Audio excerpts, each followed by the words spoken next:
Под вечер команда «Сада Гиганта» заполонила оживленную трассу ФАТ-Кавказ. Ребята с энтузиазмом останавливают машины, чтобы предложить проезжающим водителям небольшие презенты с необходимыми продуктами для разговения. Это доброе дело стало настоящим символом заботы и единства в этот Рамадан.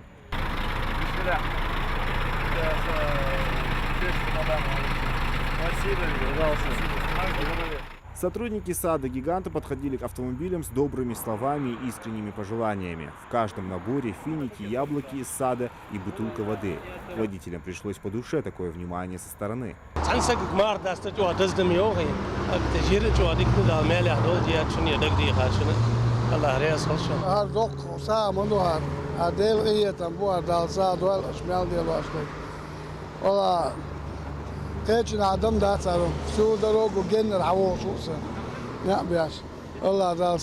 Многие водители отмечали, что такая акция была действительно кстати. В суете иногда сложно успеть вернуться домой вовремя, чтобы отпустить пост. Они выражали благодарность команде «Сада Гиганта» за то, что они позаботились о них в этот особенный день.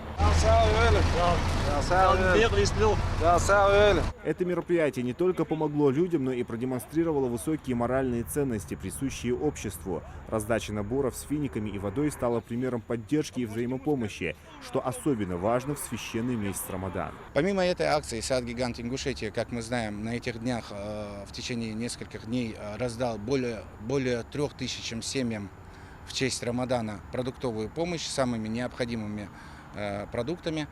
Эта акция, она больше приурочена, так как «Сад Гигант» находится на федеральной трассе, это современный шелковый путь, как бы это лицо не только этого предприятия, но и нашей республики. Тут очень часто нам попадаются люди, которым мы останавливаем при помощи инспекторов ГИБДД, не только разных национальностей, но и абсолютно разных конфессий. Пользуясь случаем, хочу поздравить всех наших жителей, и не только наших жителей республики, всех мусульман с праздником, с завершившимся месяцем Рамадан. Мархдал Кабл Долт, Хига Холу Далмяля, Язюль, Дехка, Даста, Яды, Яшу.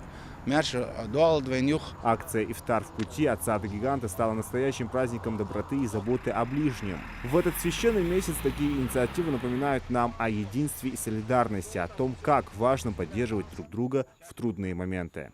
Зелимхан Калоев, Адам Гулоев, Султан Булгучев, Магаз 24.